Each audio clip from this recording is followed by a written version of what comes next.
નામો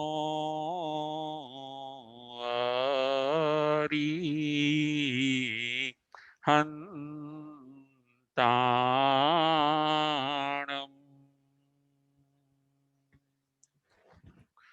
નામો સિદ્ધાણમ નામો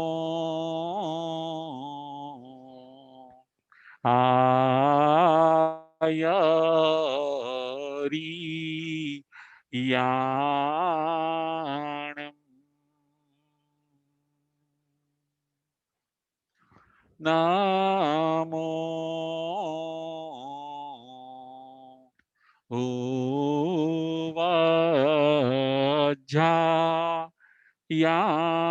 ઉવાજાયાણમ નામો લોયે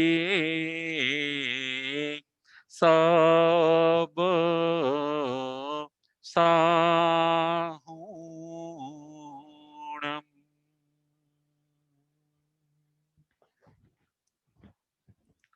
એસો પંચનમોકારુ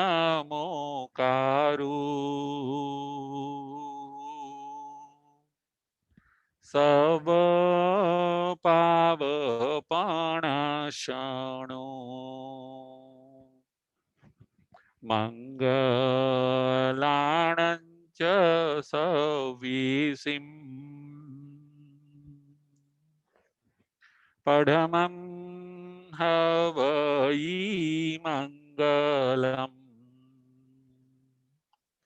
પડમં હવઈ મંગલમ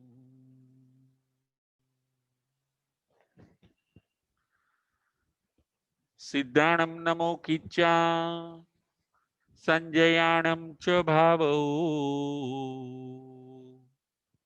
સંતિ સંતિ કરેલુએ પત્તો ગઈ મણોત્તરમ પત્તો ગઈ મણોત્તરમ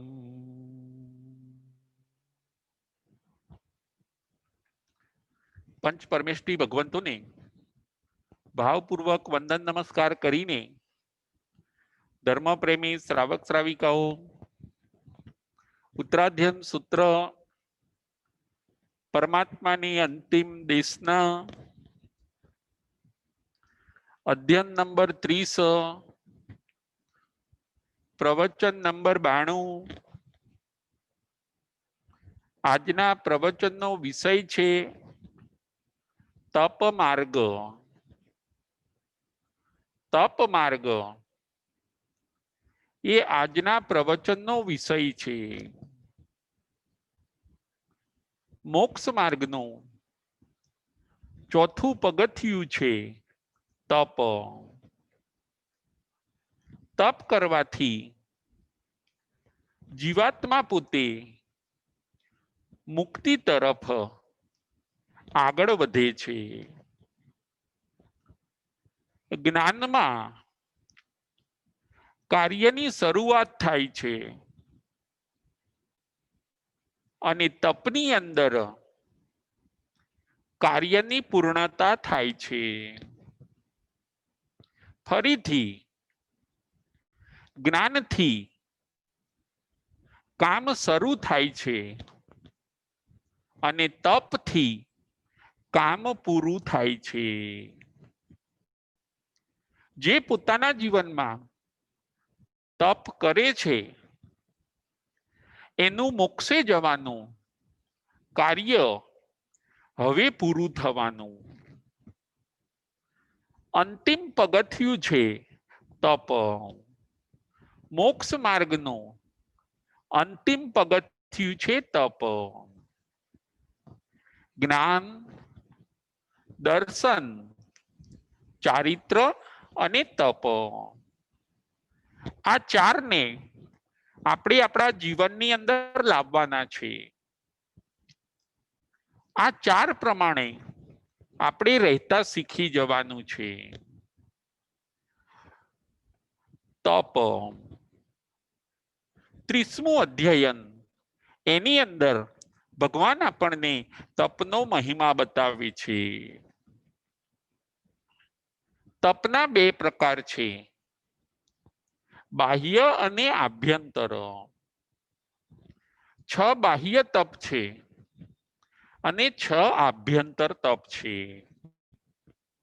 તપ કરવાથી કર્મની નિર્જરા થાય છે.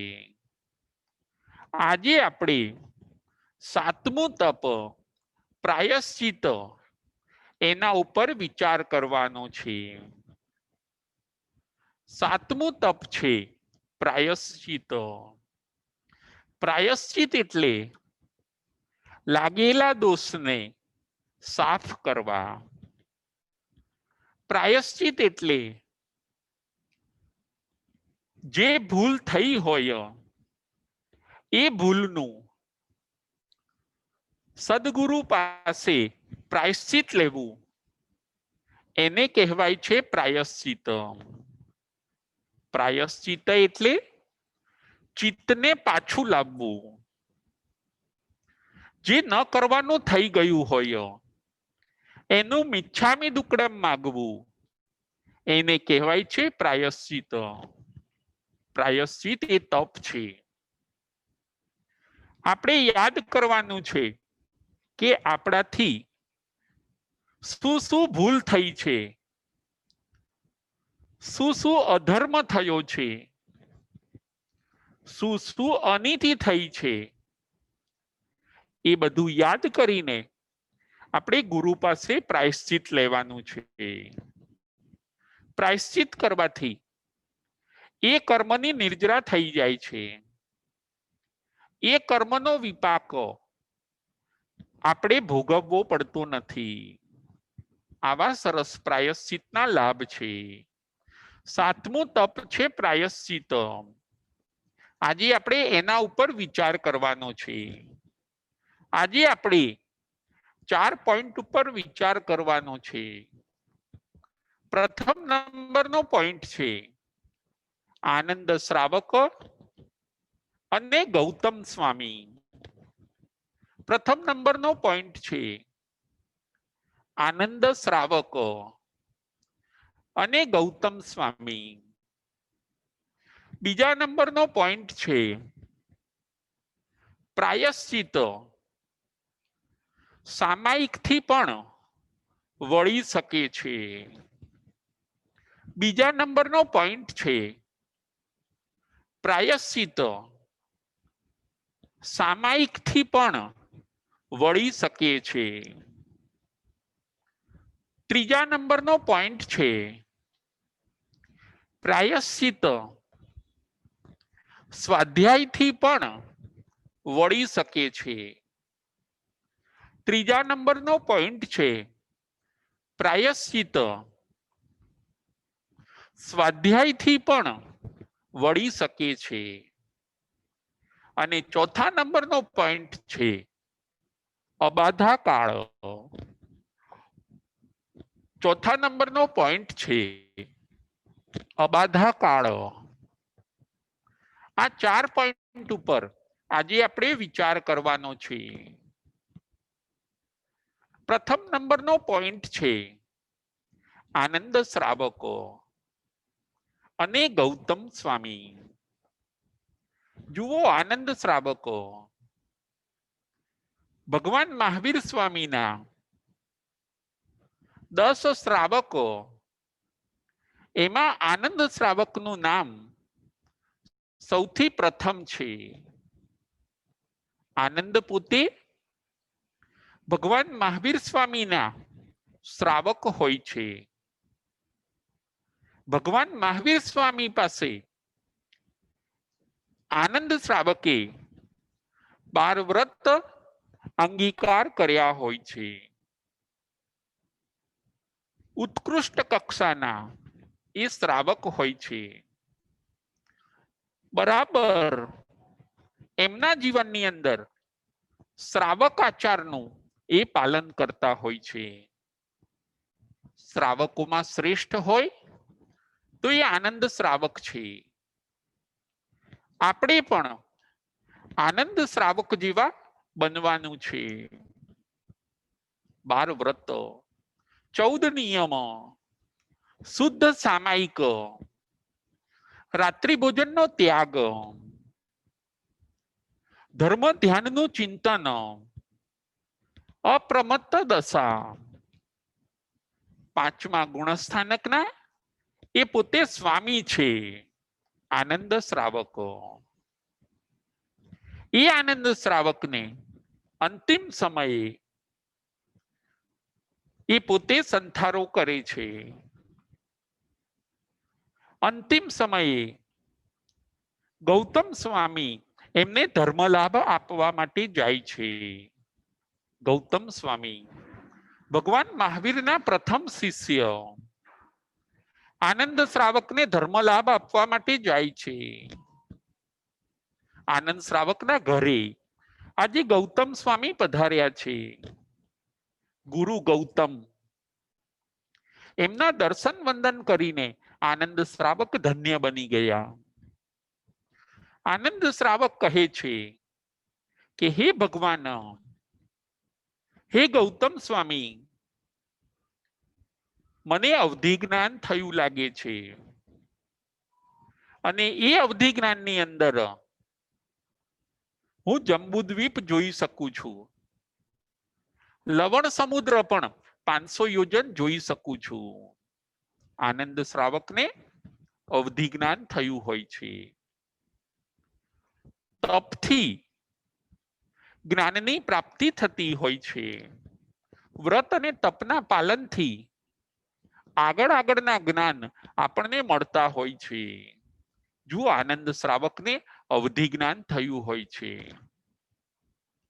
ગૌતમ સ્વામી પોતે વિચારે છે કે શ્રાવકને અવધિ જ્ઞાન થઈ શકે એ વાત સાચી છે, પરંતુ લવણ સમુદ્રના 500 યોજન સુધી જોઈ શકે એ વાત બરાબર લાગતી નથી. ગૌતમ સ્વામી આનંદ શ્રાવકને કહે છે કે કદાચ એટલું મોટું અવધિ જ્ઞાન આપને ન થઈ શકે. આપ શ્રાવક છો, સાધુને મોટું અવધિ જ્ઞાન થઈ શકે, કદાચ આપને ન થઈ શકે. આ અસત્ય પણ હોઈ શકે. ગૌતમ સ્વામી કહે છે. ગૌતમ સ્વામી આનંદ શ્રાવકને કહે છે. આનંદ શ્રાવક પોતે કહે છે, હે ભગવાન, મને સત્ય લાગે છે 500 યોજન સુધી હું જોઈ શકું છું. લવણ સમુદ્ર હું 500 યોજન સુધી જોઈ શકું છું. આનંદ ગૌતમ સ્વામી આ વાતની ના પાડે છે. સમાધાન થયું નહીં. ગૌતમ સ્વામીને વાત અસત્ય લાગી. ધર્મલાભ આપીને ગૌતમ સ્વામી ત્યાંથી નીકળે છે. આનંદ શ્રાવકના ઘરેથી નીકળીને ભગવાન મહાવીર સ્વામી પાસે જાય છે. ભગવાન મહાવીર સ્વામીને આ હકીકતની વાત કરે છે કે હે ભગવાન,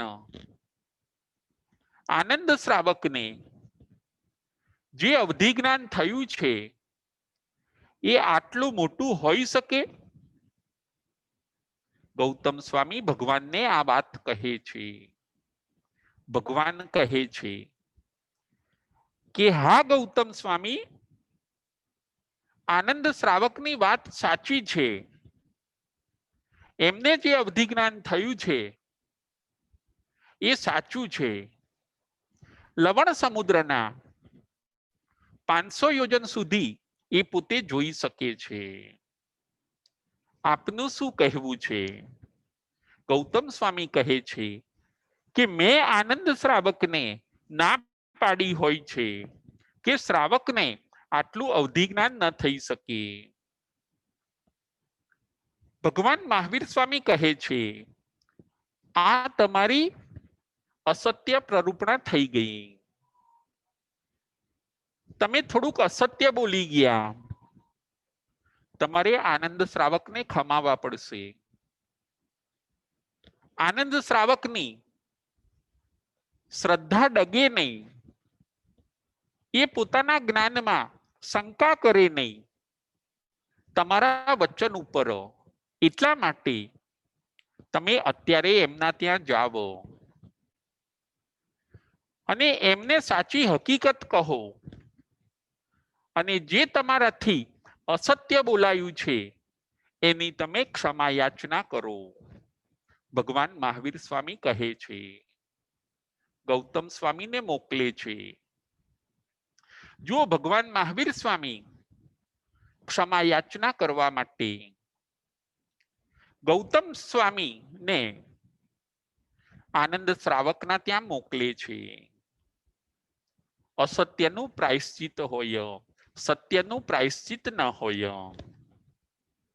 ગૌતમ સ્વામીથી થોડુંક અસત્ય બોલાઈ ગયું, એ પ્રાયશ્ચિતની ક્ષમા યાચના કરવા માટે ભગવાન મહાવીર સ્વામી ગૌતમ સ્વામીને આનંદ શ્રાવકના ત્યાં મોકલે છે. ભગવાનની આજ્ઞા પ્રમાણે ગુરુ ગૌતમ, ચાર જ્ઞાનના ધણી એવા ગૌતમ સ્વામી આનંદ શ્રાવકના ત્યાં પાછા આવે છે. જલ્દી પાછા આવે છે. આનંદ શ્રાવકને ખમાવે છે. હે આનંદ શ્રાવક, તમે જે કહો છો, તમને જે અવધિ જ્ઞાન થયું છે, જેટલું દૂર સુધી થયું છે, એ બધી વાત સત્ય છે. મેં ભગવાન મહાવીર સ્વામી પાસે આ વાતનો ખુલાસો કર્યો છે. હું આપને ખમાવું છું. મેં આપને થોડુંક દુઃખ થાય એવું કર્યું, આપની શ્રદ્ધાને થોડીક ઠેસ પહોંચે એવું મારાથી થયું. હું આપને ખમાવું છું. જો ગુરુ ગૌતમ એક શ્રાવકને ખમાવે છે. ચાર જ્ઞાનના માલિક, એ જ ભવે મોક્ષે જનાર આત્મા, લબ્ધિ નિધાન એવા ગૌતમ સ્વામી આનંદ શ્રાવકને ખમાવે છે. ભૂલનું પ્રાયશ્ચિત હોવું જોઈએ, ભૂલની ક્ષમા યાચના હોવી જોઈએ. આ હતો આપણો પ્રથમ નંબરનો પોઈન્ટ. આનંદ શ્રાવક અને ગૌતમ સ્વામી. જુઓ, ભગવાન મહાવીર સ્વામીએ તરત જ ગૌતમ સ્વામીને ક્ષમા યાચના કરવા માટે મોકલ્યા. આ દ્રષ્ટાંતમાંથી આપણે પણ ઘણું બધું શીખવાનું છે. ક્યાંય આપણી ભૂલ થઈ જાય, ક્યાંય આપણાથી અસત્ય બોલાઈ જાય, આપણાથી કોઈ ગુનો થઈ જાય, તો તરત આપણે માફી માંગવી જોઈએ, તરત આપણે સોરી કહેવી જોઈએ, તરત આપણે મિચ્છામી દુક્કડમ બોલવું જોઈએ. આવું કરવાથી જીવ પોતે આરાધક થાય છે. પ્રાયશ્ચિતનો આવો સરસ મહિમા આપણને ભગવાન મહાવીર સ્વામી ગુરુ ગૌતમ અને આનંદ શ્રાવકના જીવનમાંથી જોવા અને જાણવા માટે મળે છે. મારી ભૂલ થાય જ નહીં, મારી ભૂલ હોઈ શકે જ નહીં, એવા ખ્યાલમાંથી હવે આપણે બહાર નીકળી જવાનું છે. આપણે આરાધક બનવાનું છે, આપણે વિરાધક બનવાનું નથી. ખોટા આર્ગ્યુમેન્ટ કરીને આપણે આપણો બચાવ કરવાનો નથી. આપણે આરાધક બનીએ. પ્રથમ નંબરનો આ પોઈન્ટ હોય છે. બીજા નંબરનો પોઈન્ટ છે પ્રાયશ્ચિત સામાયિકથી પણ વળી શકે છે. જુઓ, પ્રાયશ્ચિત તપથી વળે છે એ વાત તો સાચી છે, પરંતુ કોઈક તપ ન કરી શકતું હોય તો સામાયિકથી પણ પ્રાયશ્ચિત વળી શકે છે. સામાયિક પણ કોઈક સદગુરુ પ્રાયશ્ચિતમાં આપતા હોય છે. સામાયિકનો પણ ઘણો બધો લાભ છે. કોઈક બેઇન્દ્રિય જીવ આપણાથી મરી ગયું, બેઇન્દ્રિય વાળું જીવ, અળસિયું, કૃમિ, કોઈ બેઇન્દ્રિય જીવ મળી ગયું તો એનું પ્રાયશ્ચિત છે એક સાથે બે સામાયિક કરવી. કોઈ તેન્દ્રિય જીવ મરી ગયું, કોઈ તેન્દ્રિય જીવ આપણાથી મરી ગયું. તેન્દ્રિય જીવ એટલે કીડી મકોડા વગેરે, તો એનું પ્રાયશ્ચિત છે સળંગ 3 સામાયિક કરવી. તિરંગી કરવાથી જે આપણાથી કીડી મરી ગઈ એનું પ્રાયશ્ચિત થઈ જાય છે. કોઈ ચૌરેન્દ્રિય જીવ મરી ગયો, આપણાથી કોઈ ચૌરેન્દ્રિય જીવ મરી ગયો. ચૌરેન્દ્રિયમાં કોણ આવશે? માખી અને મચ્છર. માખી મચ્છર આપણાથી મરી ગયું તો એનું પ્રાયશ્ચિત છે એક સાથે 4 સામાયિક કરવાની. પ્રાયશ્ચિત પણ ભગવાન શાસ્ત્રની અંદર બતાવે છે. સામાયિકથી પણ પ્રાયશ્ચિત વળી શકે છે. આપણે એ પોઈન્ટ જોઈએ છીએ. કોઈ પંચેન્દ્રિય જીવ આપણાથી મરી ગયું, 5 ઇન્દ્રિય વાળો જીવ.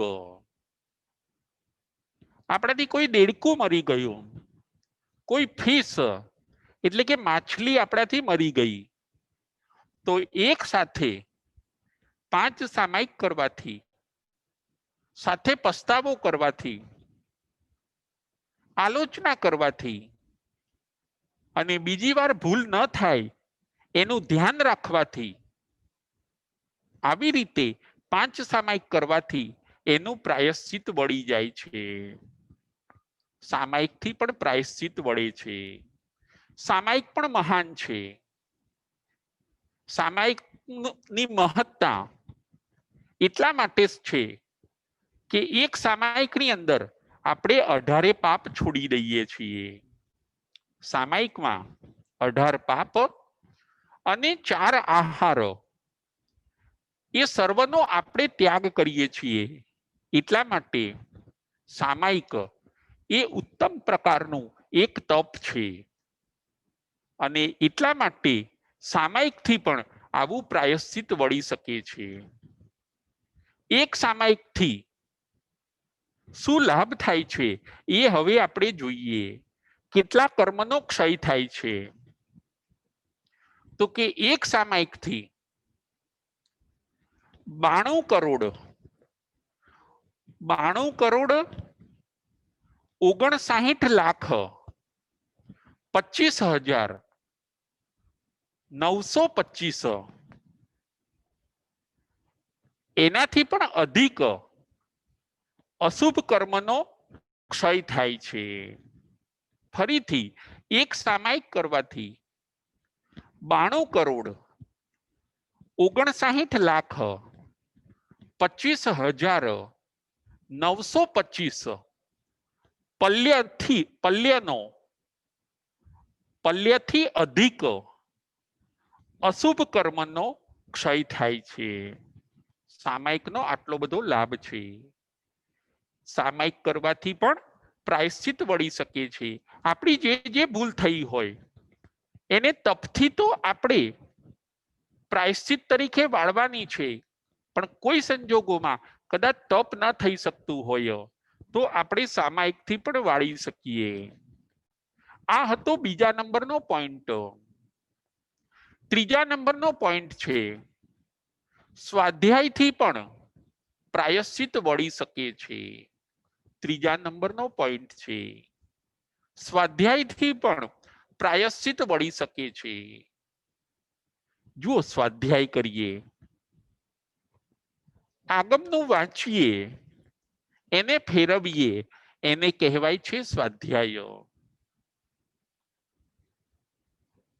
500 ગાથાની સ્વાધ્યાય કરવાથી એક એકાસણાનો લાભ મળે છે. કોઈનાથી કદાચ તપ ન થઈ શકતું હોય, પરંતુ એ 500 ગાથાની સ્વાધ્યાય કરે તો એ આત્માને એક એકાસણાનો લાભ મળે છે. જો 1000 ગાથાની સ્વાધ્યાય કરે તો એક ઉપવાસનો લાભ મળે છે. 1000 ગાથાની સ્વાધ્યાય. નવકાર મંત્ર પણ ફેરવી શકાય, એ પણ સ્વાધ્યાય છે. લુગસ પણ ગણી શકાય, એ પણ સ્વાધ્યાય છે. અને નમોથુણામ પણ ગણી શકાય, એ પણ સ્વાધ્યાય છે. એક બાંધીમાળા ફેરવવાથી 117 ગાથાની સ્વાધ્યાય થાય છે. એક બાંધીમાળા ફેરવવાથી 117 ગાથાની સ્વાધ્યાય થાય છે. એક લોગસ બોલવાથી 7 ગાથાની સ્વાધ્યાય થાય છે. અને એક નમોથુણમ બોલવાથી 9 ગાથાની સ્વાધ્યાય થાય છે. આ બધા નવકાર મંત્રો, લુગસ અને નમોથુણમ ફેરવીને એનો સ્વાધ્યાય તરીકે ઉપયોગ કરીને આપણે પ્રાયશ્ચિત વાળી શકીએ છીએ.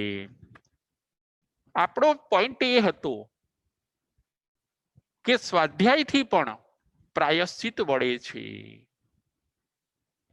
500 ગાથાની સ્વાધ્યાય કરી તો એક એકાસણાનો લાભ મળે છે. અને જો 1000 ગાથાની સ્વાધ્યાય કરી તો એક ઉપવાસનો લાભ મળે છે. જેનાથી જે થઈ શકે એ. ઉપવાસ થઈ શકે તો ઉપવાસ કરવો જોઈએ, એ ન થઈ શકે તો સામાયિક ન થઈ શકે તો આપણે આપણું પ્રાયશ્ચિત સ્વાધ્યાયથી વાળવું જોઈએ. જેનાથી જે થઈ શકે એ. 3 થઈ શકે તો 3 કરવા જોઈએ. કયા 3? તો તપ, સામાયિક અને સ્વાધ્યાય. જો આ 3 કરશે તો અનંતી કર્મ નિર્જરા કરશે. સત્તામાંથી લોટ ઓફ કર્મની એ પોતે નિર્જરા કરે છે. કર્મ સત્તામાંથી ડિલીટ થઈ જાય છે. આપણી પાસે શક્તિ છે, આપણી પાસે સમજણ છે, આપણે 3નો લાભ લઈએ. તપ પણ કરીએ, એ તપની અંદર સામાયિક પણ કરીએ. અને સામાયિકની અંદર આપણે સ્વાધ્યાય કરીએ. આવી રીતે કરવાથી આપણે આપણું પ્રાયશ્ચિત વાળી શકીએ છીએ. સૌ પ્રથમ ભૂલોને યાદ કરીએ. એ ભૂલોનું શું પ્રાયશ્ચિત હોઈ શકે એ ગુરુ પાસે સમજી લઈએ. અને પછી આપણે તપ, સામાયિક અને સ્વાધ્યાયની અંદર લાગી જઈએ. 3જા નંબરનો આ પોઈન્ટ હોય છે. સ્વાધ્યાયથી પણ પ્રાયશ્ચિત વળી શકે છે. 4થા નંબરનો પોઈન્ટ છે અબાધા કાળ. 4થા નંબરનો આપણો પોઈન્ટ છે અબાધા કાળ. અબાધા કાળ એટલે શું? બાંધેલું કર્મ આપણને અમુક સમય સુધી બાધા પહોંચાડતું નથી.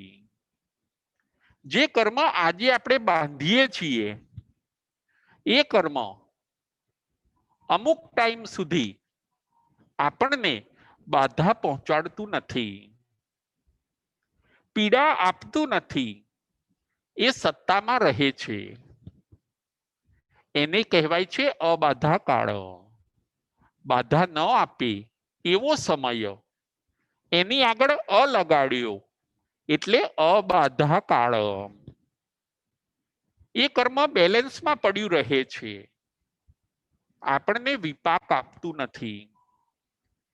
એ કર્મ શાંત રહે છે, એને કહેવાય છે અબાધા કાળ. આપણને બાધા નહીં આપે, આપણને પીડા નહીં આપે. આજે જે આપણે કર્મો બાંધ્યા એ બધા સત્તામાં પડ્યા રહેશે. વર્ષે 2 વર્ષે 5 વર્ષે એ એક્ટિવ થશે ત્યાં સુધી એ અબાધા રૂપે પીડા આપ્યા વગર સત્તામાં પડ્યા રહે છે. એને કહેવાય છે અબાધા કાળ. દરેક કર્મનો અબાધા કાળ હોય છે. ત્યાં સુધી એ આપણને પીડા આપતા નથી. કર્મ 8 છે. 8 કર્મમાં એક આયુષ્ય કર્મને છોડીને 7 કર્મનો અબાધા કાળ છે. એ આપણે જોઈ લઈએ. અબાધા કાળ. જ્ઞાનાવરણીય કર્મ 8 કર્મ અને એનો અબાધા કાળ. જ્ઞાનાવરણીય કર્મનો અબાધા કાળ 3000 વર્ષનો. જ્ઞાનાવરણીય કર્મનો અબાધા કાળ 3000 વર્ષનો. દર્શનાવરણીય કર્મનો અબાધા કાળ 3000 વર્ષનો.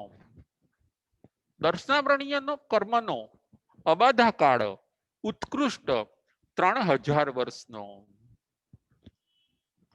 સાતાવેદનીયનો અબાધા કાળ ઉત્કૃષ્ટ 1500 વર્ષનો. સાતાવેદનીયનો અબાધા કાળ ઉત્કૃષ્ટ 1500 વર્ષનો. અસાતાવેદનીયનો અબાધા કાળ ઉત્કૃષ્ટ 3000 વર્ષનો. અસાતાવેદનીય કર્મનો અબાધા કાળ ઉત્કૃષ્ટ 3000 વર્ષનો. મોહનીય કર્મનો અબાધા કાળ. મોહનીય કર્મનો અબાધા કાળ ઉત્કૃષ્ટ 7000 વર્ષનો. 7000 વર્ષનો. નામ કર્મનો અને ગોત્ર કર્મનો અબાધા કાળ. નામ કર્મ અને ગોત્ર કર્મ એનો અબાધા કાળ ઉત્કૃષ્ટ 2000 વર્ષનો. 2000 વર્ષનો. અને અંતરાય કર્મનો અબાધા કાળ. અંતરાય કર્મનો અબાધા કાળ 3000 વર્ષનો. ત્યાં સુધી 3000 વર્ષ સુધી એ કર્મ સત્તામાં શાંત પડ્યું રહે છે. એ એનો અબાધા કાળ છે. ઉદયકાળ નથી. ઉદયકાળ પહેલાની અવસ્થા હોય છે અબાધા કાળ. અબાધા કાળમાં 3000 વર્ષ સુધી 2000 વર્ષ સુધી મોહનીય કર્મ હોય તો 7000 વર્ષ સુધી એ સત્તામાં પડ્યું રહે છે. આમાંથી આપણે શું શીખવાનું છે? અબાધા કાળ એ કર્મ હજી સ્ટાર્ટ થયું નથી. એ કર્મ હજી શાંત છે ત્યાં સુધી આપણે એની નિર્જરા કરી શકીએ છીએ. આમાંથી આપણે એ શીખવાનું છે. અબાધા કાળ આપણને લાભ કરાવે છે. જો આપણને લાભ લેતા આવડે તો અબાધા કાળ આપણને લાભ કરાવે છે. એ કર્મ શાંત પડ્યા રહ્યા છે. 3000 વર્ષ સુધી એ કર્મ શાંત પડ્યા રહેશે. એ શાંત પડેલા કર્મને આપણે સત્તામાંથી ડિલીટ કરી શકીએ છીએ. એ લાભ જો આપણે લેવો હોય તો લઈ શકીએ છીએ. આપણે અબાધા કાળનો ફાયદો લઈએ. આમાંથી શીખવાનું એ છે કે એ કર્મ હજી બાધા આપવાનું ચાલુ કરે એ પહેલા જ આપણે એને સત્તામાંથી ડિલીટ કરી દઈએ. સત્તામાં રહેલું એ કર્મ આપણને બાધા પીડા આપવાનું શરૂ કરે એ કર્મ એક્ટિવ થાય એ પહેલા જ આપણે એને ઉદયમાં આવ્યા પહેલા આપણે એને સત્તામાંથી ડિલીટ કરી દઈએ. આપણે અબાધા કાળનો લાભ લઈએ. 8 કર્મનો આયુષ્ય કર્મને છોડીને 7 કર્મનો આવો સરસ અબાધા કાળ ભગવાન આપણને બતાવે છે. હજી જ્યાં સુધી કર્મ ઉદયમાં આવ્યું નથી ત્યાં સુધી તમારે જો ફેરફાર કરવા હોય પ્રાયશ્ચિત આદિ કરીને એ કર્મની અંદર ફેરફાર કરવા હોય તો થઈ શકે છે. એ તમે કરી શકો એમ છો, ભગવાન એમ કહેવા માંગે છે. પોતાના શિષ્યોને અને પોતાના સાધક આત્માઓને આવો અબાધા કાળનો મહિમા સરસ ભગવાન બતાવે છે. સત્તામાં રહેલા એ કર્મોને પ્રાયશ્ચિત દ્વારા તમે વોશ આઉટ કરી શકો છો. એ કર્મના રસકસ તમે ઘટાડી શકો છો. ઉદયમાં આવી ગયા પછી તમે કોઈ ફેરફાર નહીં કરી શકો. અબાધા કાળમાં ફેરફાર થઈ શકે છે. ચોથા નંબરનો આપણો આ પોઈન્ટ હોય છે અબાધા કાળ. આપણે પણ આવી રીતે આપણા બેલેન્સમાં રહેલા અનંત કર્મોની આપણે નિર્જરા કરવાની છે. પ્રાયશ્ચિત કરીએ. 7મા નંબરનું આપણે તપ જોતા હોઈએ છીએ પ્રાયશ્ચિત.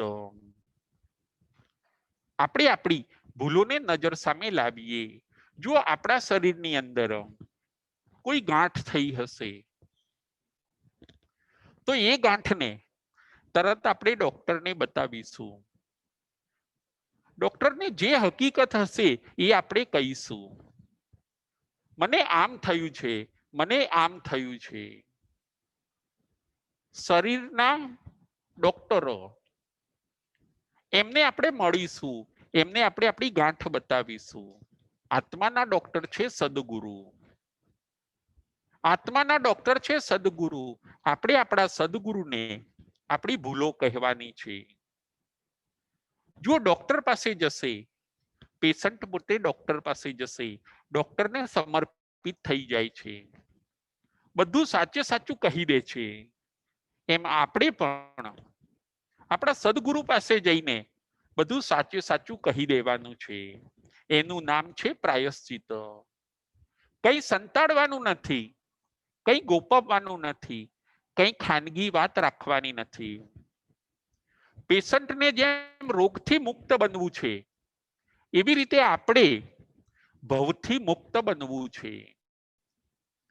પેશન્ટને જેમ બીમારીથી મુક્ત બનવું છે એવી રીતે આપણે જન્મ મરણના ફેરામાંથી મુક્ત બનવું છે. પેશન્ટ જો છુપાવશે, પેશન્ટ જો ડોક્ટરથી છુપાવે છે તો એ પોતે બીમારીથી મુક્ત થઈ શકતો નથી. એમ આપણે પણ સદગુરુ પાસે કંઈ છુપાવવાનું નથી. સદગુરુ પાસે આપણે પ્રાયશ્ચિત લઈ લઈએ. પ્રાયશ્ચિતની પવિત્ર ગંગાની અંદર આપણે સ્નાન કરીએ. મેં કશું જ કર્યું નથી એવા ખ્યાલમાં આપણે ન રહીએ. આપણાથી જાણતા જાણતા અત્યાર સુધી ઘણી ભૂલો થઈ છે. એ બધી ભૂલોને આપણે યાદ કરવાની છે. ઉદયમાં આવ્યા પછી એ કર્મ અસહ્ય થઈ જાય છે. કાં તો ઉદયથી ભોગવવા પડે છે અને કાં તો એને તપથી વોશ આઉટ કરવા પડે છે. કાં તો તપ કરવા માટે તૈયાર થાવ અથવા તો સજા ભોગવવા માટે તૈયાર થાવ. બે જ રસ્તા આપણા માટે રહેલા છે. કાં તો ઉદયથી કર્મનો વિપાક, કર્મની સજા ભોગવવા માટે તૈયાર થાવ, અથવા તો જો સજા ન ભોગવવી હોય તો પ્રાયશ્ચિત તપ કરીને તમે શુદ્ધ બની જાઓ, તમે વિશુદ્ધ બની જાઓ. કર્મ એનો હિસાબ લેવા આવે એ પહેલા જ તમે સામે ચાલીને એને તમારો હિસાબ બતાવી દો. આવું સરસ આ અધ્યયનની અંદર ભગવાન આપણને બતાવે છે. આત્માના ડોક્ટર છે સદગુરુ. આપણાથી પણ જીવ હિંસા થઈ હોય, અસત્ય બોલાયું હોય, કંઈક ચોરી થઈ હોય, જાણતા જાણતા આવા જે કંઈક નાના મોટા પાપ લાગ્યા છે એને આપણે સદગુરુને કહેવાના છે. સદગુરુ એ આત્માના ડોક્ટર છે. એ જે પ્રાયશ્ચિત આપે એ પ્રાયશ્ચિતને આપણે સહર્ષ સ્વીકારવાનું છે. જો ડોક્ટર મેડિસિન આપે છે, ડોક્ટર દવા લખી આપે છે, ડોક્ટર ઇન્જેક્શન આપે છે, ડોક્ટર એડમિટ પણ કરે છે. આત્માના ડોક્ટર છે સદગુરુ. એ આપણને જે તપ કરવાનું કહે, જે સ્વાધ્યાય કરવાનું કહે, જે શિક્ષા આપે, એ બધાને સહર્ષ સ્વીકાર કરવાનો છે અને કર્મને સત્તામાંથી ડિલીટ કરવાના છે. પ્રાયશ્ચિત લઈને આપણે શુદ્ધ વિશુદ્ધ બનવાનું છે. એવું ના બને કે આપણે આવો સરસ પ્રાયશ્ચિતનો લાભ ચૂકી જઈએ. આપણે તપથી પણ પ્રાયશ્ચિત કરીએ, આપણે સામાયિકથી પણ પ્રાયશ્ચિત કરીએ અને આપણે સ્વાધ્યાયથી પણ પ્રાયશ્ચિત કરીએ. પ્રાયશ્ચિતનો લાભ આપણે ચૂકવો નથી. કર્મને વોશ આઉટ કરીને, આત્માને ક્લીન કરીને પછી આપણે પરલોકમાં જઈએ. આપણે પ્રાયશ્ચિત કરીએ. આજના પ્રવચનની અંદર આપણે પ્રાયશ્ચિત કરીએ એના ઉપર આપણે ચિંતન મનન કરવાનું છે. આપણી ભૂલોને, આપણાથી થયેલા પાપને, આપણાથી થયેલી મિસ્ટેકને આપણે યાદ કરવાની છે. એનું લિસ્ટ બનાવવાનું છે અને સદગુરુને બતાવીને પ્રાયશ્ચિત સદગુરુ જે આપે એનો આપણે સ્વીકાર કરવાનો છે. આજના પ્રવચનની અંદર આપણે 4 પોઈન્ટ ઉપર વિચાર કર્યો છે. પ્રથમ નંબરનો પોઈન્ટ છે આનંદ શ્રાવક અને ગૌતમ સ્વામી. પ્રથમ નંબરનો પોઈન્ટ છે આનંદ શ્રાવક અને ગૌતમ સ્વામી. બીજા નંબરનો પોઈન્ટ છે પ્રાયશ્ચિત સામાયિકથી પણ વળી શકે છે. ત્રીજા નંબરનો પોઈન્ટ છે પ્રાયશ્ચિત સ્વાધ્યાયથી પણ વળી શકે છે. અને ચોથા નંબરનો પોઈન્ટ છે અબાધા કાળ. ચોથા નંબરનો પોઈન્ટ છે અબાધા કાળ. પ્રાયશ્ચિત, પ્રાયશ્ચિતના આવા સરસ ભાવો ઉત્તરાધ્યન સૂત્રના 30મા અધ્યયનની અંદર ભગવાન આપણને બતાવે છે. પ્રાયશ્ચિત એ 7મા નંબરનું તપ છે. પ્રાયશ્ચિત કરીને આપણે શુદ્ધ વિશુદ્ધ બનવાનું છે. આપણે આપણા આત્માને ચોખ્ખો કરવાનો છે. પરમાત્માના આવા બતાવેલા પ્રાયશ્ચિતના ભાવોને જે આત્માઓ સાંભળશે, સમજશે, જીવનમાં ઉતારશે એ ચોક્કસ પોતાના આત્માનું કલ્યાણ કરશે. આપણે પણ આ ભાવોને સાંભળવાના છે, સમજવાના છે, જીવનમાં ઉતારીને આપણા આત્માનું કલ્યાણ કરવાનું છે. બોલો મહાવીર સ્વામી ભગવાન કી જય.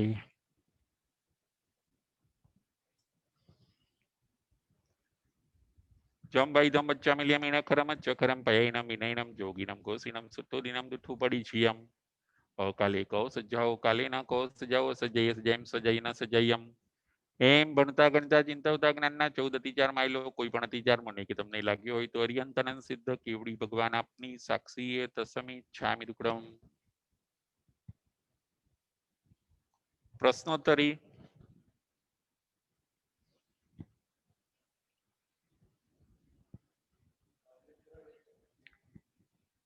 રાજેન્દ્રભાઈ સંઘવી.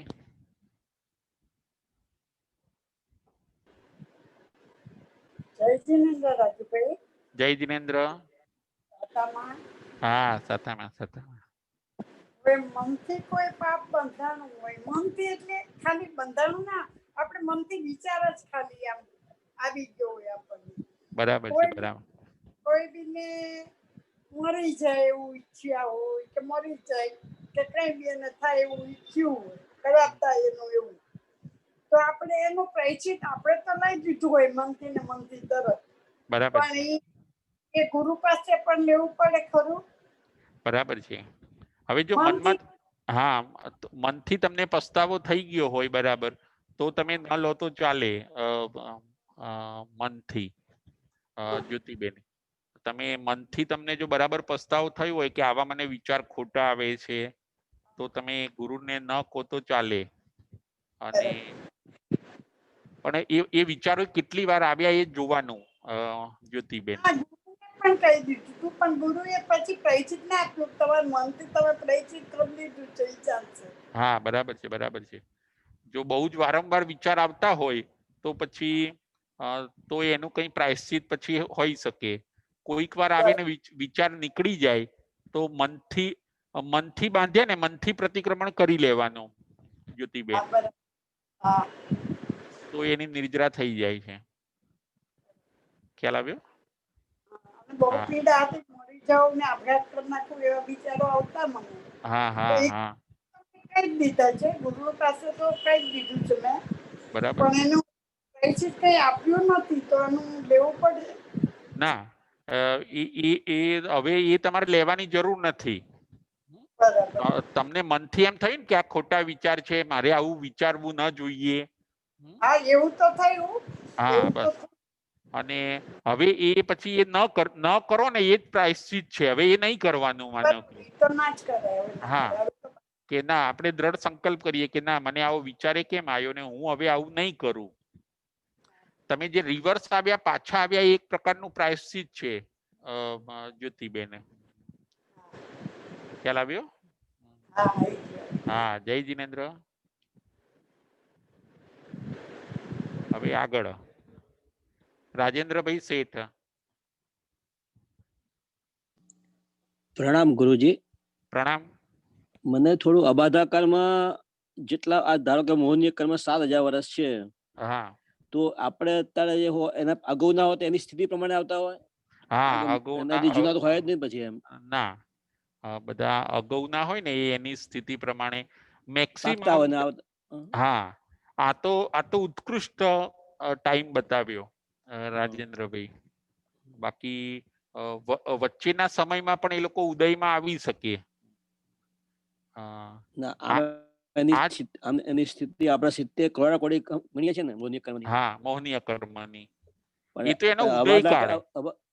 એ એનો ઉદય કાળ છે. હા 70 ક્રોડાક્રોડી એનો ઉદય કાળી એક મોહનીય કર્મ ચાલુ થાય ને તો એક મોહનીય કર્મ 70 ક્રોડાક્રોડી વર્ષ સુધી રહી શકે. અને આ તો જેમ કે આજે ત્યાં કોઈ સુધીમાં ફળ આપી દે એનું. હા ત્યાં સુધી એનું ફળ આપે કોન્સ્ટન્ટ 70 ક્રોડાક્રોડી સાગરોપમ. અને આ થયો અબાધા કાળ. અબાધા કાળની આપણને ખબર ના હોય કયું કર્મ અબાધા કાળમાં પડ્યું છે. હા ના એ ખબર ના હોય. આજે જે બાંધ્યા ને માનો હા. કે રાજેન્દ્રભાઈ આજે જે આપણે બાંધ્યા ને એ બધા હવે પડ્યા રહેવાના. અને પછી વર્ષે 2 વર્ષે 5 વર્ષે અથવા એની ઉત્કૃષ્ટ. સ્થિતિ ગમે ત્યારે બી. હા એને સ્ટાર્ટ થવાની એની સ્થિતિ બહુ મોડી હોય છે. એને કહેવાય છે અબાધા કાળ. ત્યાં સુધી આપણને બાધા નહીં આપે એ કર્મ. બરાબર. આજે ખાધું આજે આપણે કોઈ રોગ થાય એવું નથી હોતું. ઘણી વાર ઘેર પણ રોગ થતા હોય. હા ત્યાં સુધી બસ પડ્યું રહે એના જેવું કર્મ એમ. ત્યાં સુધી પડ્યું રહે. કોઈ નથી કોઈ આપણે બરાબર. કહેતા કોઈ શરીરમાં જમ્સ આવે ને તો એ 15 દિવસે તો ખબર પડે રાજેન્દ્રભાઈ ખબર પડે આપણને. સાચી વાત થાય. બરાબર છે. એટલે એવું સ્ટેજ છે. 1 to સ્ટેજ 2. હા અને રાજેન્દ્રભાઈ આમાંથી સમજવાનું શું છે કે ત્યાં સુધી તમે ફેરફાર કરી શકો છો. તેમાં એ કર્મમાં તમે ચેન્જીસ લાવી શકો છો. આપણે ઉદય જાણતા ના હોઈએ કે આપણું કયું કર્મ અબાધા કાળમાં પડ્યું છે. એનું પ્રાયશ્ચિત થાય. ના હા તમે કરી રાખો. તમે સ્વાધ્યાય તપ ને એ બધું કરી રાખો તો ચેન્જીસ એનામાં આવી જશે રાજેન્દ્રભાઈ. આપણે એમની બી કરતા હોઈએ સ્વાભાવિક પ્રમાણે સ્વાધ્યાય સામાયિક તો પણ હા એમાં ચેન્જ થયા કરતો હોય. એમાં થયા જ કરે એમાં ફેરફાર થયા જ કરે રાજેન્દ્રભાઈ. અચ્છા. આપણે આપણને તો એના ઉપર ઉપયોગ પૂર્વક ના કરતા હોઈએ કે ભાઈ હા આપણા કર્મ ખપાવા કરીએ એવું ના કરતા હોઈએ. હા ના આપણા ત્યાં એક તો ખાસ કીધું છે કે તમે કોઈ બી તપ કે જપ કરો તો કર્મ નિર્જરા માટે કરો. તમે એમ કે છે ને આપણે એ રીત હા. કર્મ નિર્જરા માટે. તમે તપ કરો તો કર્મ નિર્જરા માટે કરવાનું કે સારું દેખાડવા માટે નહીં કરવાનું કે. બરાબર એટલે એ કર્મ બરાબર. નિર્જરા એટલે આવી રીતે બેલેન્સમાં રહેલા અબાધા કાળમાં પડેલા કર્મોની નિર્જરા કરવા માટે. બરાબર. આપણે તો શું છે કે આપણે તો જેટલા ખાલી કરવા એટલા થઈ શકે. હજી એક્ટિવ થયા નથી. એ પેલા એનો ફ્યુઝ ઉડાડી દેવાનો છે. હા એ પેલા એને તમે ફ્યુઝ એટમ ઉડાડી. બોમ્બનો હા બસ બરાબર. એવું છે. હા કે જે એટમ બોમ્બ ફૂટે ને એ પેલા તમે એને એ પેલા ફ્યુઝ કરી દો કે. ફ્યુઝ કરી દેવાનો. હા તો તમે મોટી હોનારત થી બચી શકશો કે. પેલું વિપાક થી ભોગવવું પડશે. તમારી સ્ટાર્ટ થઈ જશે પછી રોકાશે નહીં. પછી નહીં રોકાય. જેમ હું તમને કહું રાજેન્દ્રભાઈ આપણને કોઈએ તપ કર્યું ને એને અસાતાવેદની એની નિદ્રા થઈ ગઈ તો સારું થયું. હવે કોઈકને છે ને તપ ના કરીને અસાતાવેદનીય કર્મ અંદર જે બેલેન્સમાં હતું એ સ્ટાર્ટ થયું એટલે એને તાવ આવવાનો ચાલુ થયો. હવે જુઓ તાવ ચાલુ થઈ ગયો ને હવે આપણે કઈ નહીં કરી શકીએ. બરાબર. ઉદયને રોકી ના શકાય. ઉદયનો સ્વીકાર કરવાનો હોય પછી.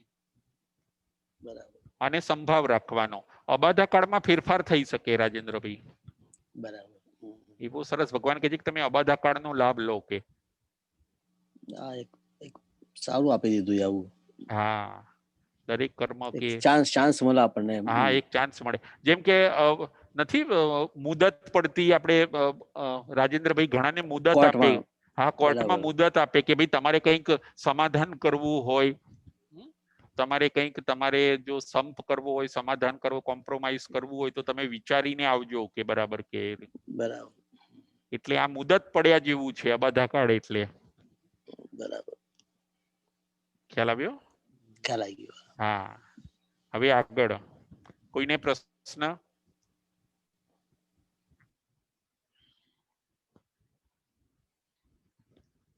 હવે પ્રશ્ન, એક સામાયિકથી કેટલા કર્મનો ક્ષય થાય છે? કેટલા અશુભ કર્મનો ક્ષય થાય છે?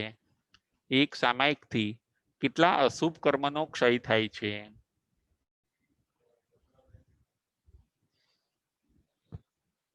બકુલાબેન શાહ. હેલો. હા, જય જિનેન્દ્ર. જય જિનેન્દ્ર. સાતામાં ગુરુજી. હા, સાતામાં. એક સામાયિકથી 92,59,25,925 પલ્યમથી અધિક અશુભ કર્મનો નાશ થાય છે. બહુ સરસ. કેટલો બધો લાભ બતાવ્યો બકુલાબેન એક સામાયિકનો. ઘણો એટલે ઘણો લાભ. હા, આપણને શું શું છૂટી જાય છે મેં એ બતાવ્યું. સામાયિકની અંદર આપણને 18 પાપ, 18 પાપ ને 4 શરીર આહાર, ચાર આહાર. 4 આહાર. ભગવાન કહે છે કે સામાયિક કરવાથી પણ તમારું પ્રાયશ્ચિત વળે છે કે. ખ્યાલ આવ્યો? હા. એટલે કે આટલી તમે જો સમ્યક સામાયિક કરો, આત્મલક્ષી સામાયિક કરો તો તમને આટલો બધો લાભ થાય છે કે. બરોબર. ખ્યાલ આવ્યો? જય જિનેન્દ્ર. હા, જય જિનેન્દ્ર.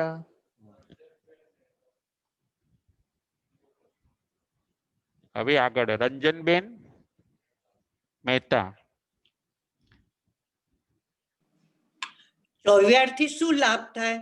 હે, 24 કરીએ 3 કલાકના તો શું લાભ થાય? બરાબર છે. તમે જો 24 કરો ને એની અંદર તમે 3 કલાકનો માનો કે 24 કરો, 4 આહારનો ત્યાગ કરો તો તમને છે ને એની અંદર પણ ઘણી કર્મ નિર્જરા બતાવી છે એની અંદર.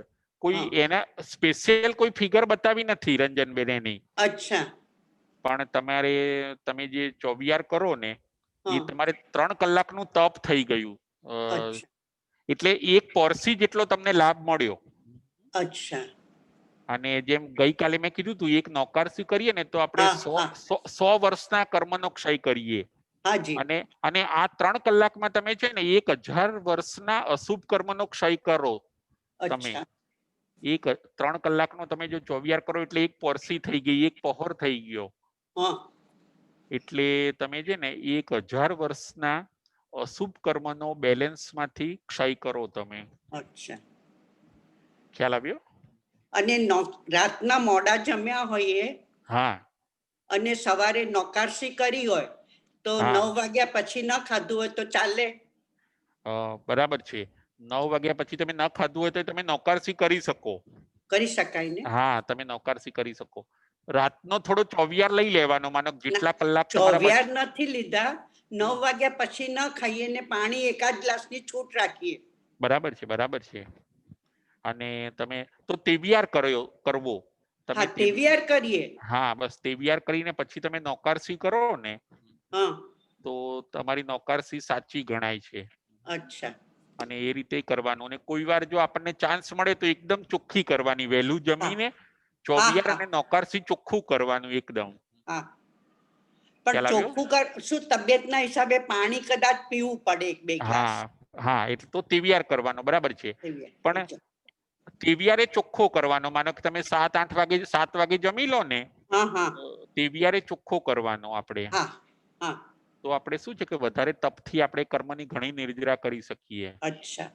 આપણે ઉદયથી ભોગવવા ના પડે. તપથી જો એને ડિસ્ટ્રોય કરી દઈએ ને આપણે, તો આપણે ઉદયથી ભોગવવા ના પડે. અચ્છા જી. થેન્ક યુ ગુરુજી. Okay, thank you. હવે આગળ પ્રશ્ન. જય જિનેન્દ્ર. બેઇન્દ્રિય જીવ મરી જાય તો એનું પ્રાયશ્ચિત કેટલું આવે? બેઇન્દ્રિય, તેઇન્દ્રિય અને ચૌરેન્દ્રિય. બેઇન્દ્રિય, તેઇન્દ્રિય અને ચૌરેન્દ્રિય. રાજેન્દ્રભાઈ શેઠ. પ્રણામ ગુરુજી. પ્રણામ. બે ઇન્દ્રિય માટે 2 સામાયિક સળંગ કરવાની, તે ઇન્દ્રિય માટે 3 સામાયિક સળંગ કરવાની અને ચૌરેન્દ્રિય માટે 4 સામાયિક સળંગ કરવાની. બરાબર. એકી સાથે પછકા લેવાના, તો એ પ્રમાણે પ્રાયશ્ચિત મળે આપણને. અને પંચેન્દ્રિયનું? અને પંચેન્દ્રિય માટે પંચેન્દ્રિય આપણાથી મરી જાય તો એક સાથે 5 સામાયિક. રાજેન્દ્રભાઈ બરાબર ખ્યાલ આવ્યો? કોઈ પંચેન્દ્રિય જીવ મેં કીધું તું, કોઈ ફીસ હોય, નાનું દેડકું હોય, બરાબર છે. હા, એ જો આપણાથી ઓફ થઈ જાય તો આપણે સળંગ 5 સામાયિક કરીએ તો પ્રાયશ્ચિત થઈ જાય છે. બરાબર. એ ગુરુ ભગવાન ને જણાવવું પડે ને આપણે? હા, એ ગુરુ ભગવાન ને કહેવાનું ને, એ એમની પાસે પહેલા એ પ્રાયશ્ચિત લેવાનું અને પછી કરવાનું. આપણે જાતે નહીં, ગુરુ પાસે કહેવું પડે કે ભાઈ મારાથી એક કીડી મરી ગઈ છે કે એક માખી મરી ગઈ છે. એ આપણે ગુરુને કહેવું પડે. રાજેન્દ્રભાઈ ખ્યાલ આવ્યો? એટલે આપણા આચાર્ય ભગવાન કેવું પડે કે કોઈ પણ કોઈ બી નહીં, જાણકાર કોઈ બી જે પ્રાયશ્ચિત આપવાના જાણકાર હોય ને એવા તમે કોઈ પણ ને કહી શકો. એ ગીતાર્થ ને. બરાબર. હવે આગળ. જય જિનેન્દ્ર. જય જિનેન્દ્ર. જય જિનેન્દ્ર. 500 ગાથાથી કયા તપનો લાભ મળે છે? 500 ગાથાનો સ્વાધ્યાય અને 1000 ગાથાનો સ્વાધ્યાય. બકુલાબેન શાહ. હેલો. હા, જય જિનેન્દ્ર. જય જિનેન્દ્ર. 500 ગાથા ફેરવવાથી ને 1 એકાસનાનો લાભ મળે અને 1000 ગાથા ફેરવવાથી 1 ઉપવાસનો લાભ મળે છે. બરાબર છે. હવે એક લોકસમાં કેટલી ગાથા આવે બકુલાબેન? એક લોકસમાં 7 ગાથા. બરાબર છે, બહુ સરસ. અને એક નમોથુણમ ફેરવવાથી 9 ગાથાનો સ્વાધ્યાય. બરાબર છે, બહુ સરસ, બહુ સરસ. અને કોઈ આખી બાંધી નૌકાર વાળી ફેરવે, એક બાંધી આખી નૌકાર વાળી ફેરવે તો 117 ગાથાની સ્વાધ્યાય થાય. બહુ સરસ, બહુ સરસ. આપણે આમાં ભગવાન શું બતાવે છે બકુલાબેન કે તમે સ્વાધ્યાય, તમે આ સ્વાધ્યાય વધારે કરો ને તો એ તપથી પણ તમે પ્રાયશ્ચિત વાળી શકો છો. કે તમે તપ નો કરી શકતા હોય તો તમે ઈઝી છે બધું કરવું. હા, દરરોજ આખા દિવસમાં હાલતા ચાલતા બધું કામ કરતા બધું થઈ શકે એવું થઈ શકે. હા, અને તમને કદાચ આગમની ગાથાઓનો સ્વાધ્યાય ન આવડતું હોય તો તમે નવકાર મંત્ર, લોગસ અને નમોથુણમ એનાથી કરી શકો બધું. એનાથી પણ તમે કરી શકો. આ બધું સારી વસ્તુ બતાવી છે ને બકુલાબેન ભગવાને બધું. ઈઝી. બહુ ઈઝી છે. હા, અને કે તમે જે ગુરુ ભગવાન પ્રાયશ્ચિત આપે એમને વાત કરીને તમે આ બધું પ્રાયશ્ચિત લો. કે ખ્યાલ આવ્યો? હા.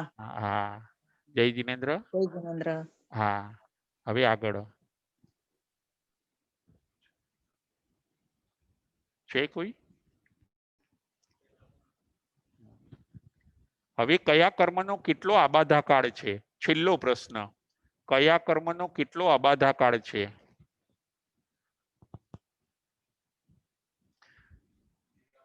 ગીરાબેન શેઠ. જય જિનેન્દ્ર. જય જિનેન્દ્ર. 8 કર્મનું બતાવ્યું છે. જ્ઞાનાવર્ણ્ય કર્મનો 3000 વર્ષનો ઉત્કૃષ્ટ કાળ છે અને દર્શનાવર્ણ્ય કર્મ પણ 3000 છે. સાતા વેદનીય કર્મનો 1500 વર્ષનો છે અને અસાતા વેદનીય કર્મનો 3000 વર્ષનો છે. હવે આવશે મોહનીય કર્મનો 7000 વર્ષનો. નામ ગોત્ર કર્મનો 2000 વર્ષનો છે. નામનો પણ 2000 અને ગોત્રાનો પણ 2000. અંતરાય કર્મનો 3000 વર્ષનો ઉત્કૃષ્ટ બાધાકાળ છે. બરાબર છે. અબાધાકાળ એટલે શું ગીરાબેન? અબાધાકાળ એટલે ત્યાં સુધી કર્મ ઉદયમાં ન આવે, સત્તામાં પડ્યું રહે. સત્તામાં પડ્યું રહે. અબાધા એટલે આપણને બાધા ન પહોંચાડે. ગીરાબેન રૂકાવટ ના કરે એ અર્થમાં ને? ના, હા, એક ચાલુ ના થાય એ કર્મ, ઉદયમાં ન આવે. એ ખાલી છે ને બેલેન્સ. હા, સત્તામાં પડ્યું રે ખાલી એ કર્મ. જેમ આજે આપણે કર્મ બાંધીએ ને તો એ આજના જ ફળ નહીં આપે આપણને. હા એ સત્તામાં ના આવે. આજે જે કર્મ બાંધ્યા ને એ સત્તામાં જશે અને આજે ફળ નહીં બરાબર. આપે. એ 3000 વર્ષે 7000 વર્ષે આપણને ફળ આપશે. ત્યાં સુધી હા, એ હા. પડ્યા રહેશે, આપણને બાધા નહીં પહોંચાડે.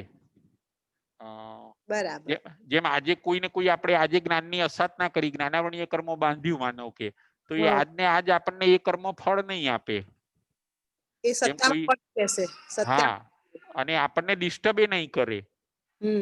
ત્યાં સુધી આપણે એનામાં ચેન્જીસ કરવા હોય તો કરી શકીએ આપણે પ્રાયશ્ચિત રૂપે. પ્રાયશ્ચિત રૂપે. જેમ કોઈ આંબો વાવે, કોઈ કેરી વાવે તો એને તરત ફળ મળી જાય કે ન મળે? ના એ તરત તો નહીં મળે. લાંબો ટાઈમ જાય ને. હા, 5-6 વર્ષે એને કેરી મળે છે. કેરી મળે. હા. એમ આજે જે આપણે કર્મ બાંધીએ ને એ સત્તામાં જાય. બરાબર. અને પડ્યા રે એ કર્મ, એને કહેવાય છે અબાધા કાળ. બરાબર. ત્યાં સુધી આપણે એની નિર્જરા કરી શકીએ છીએ. હમ. પછી એ ચાલુ થઈ જાય ને એ કર્મ, પછી એનામાં ફેરફાર આપણે ન કરી શકીએ. હા. ખ્યાલ આવ્યો? હા ખ્યાલ આવે. હા. જય જીનેન્દ્ર, જય મહાવીર. જય મહાવીર.